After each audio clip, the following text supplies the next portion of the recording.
негизинде мен ушул долбоорун колдогум келет.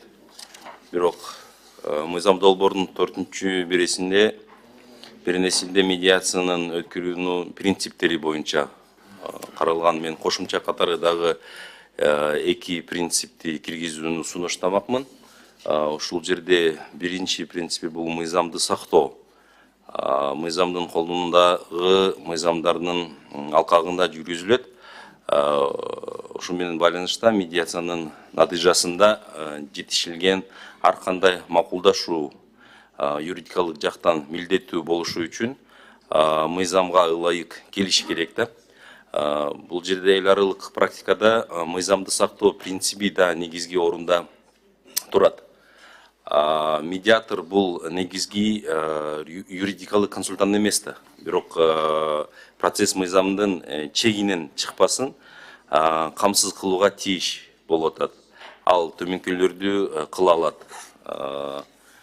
Мына ушул жерде тараптарды укуктук нормаларды сактоо зарылдыгы тууралуу маалымдай алат.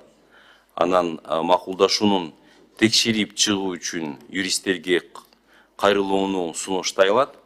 Анан эгер тараптар мыйзамсыз чечим кабыл алууга аракет кылып жатса, медиацияны улантууда баш тартууга акылуу.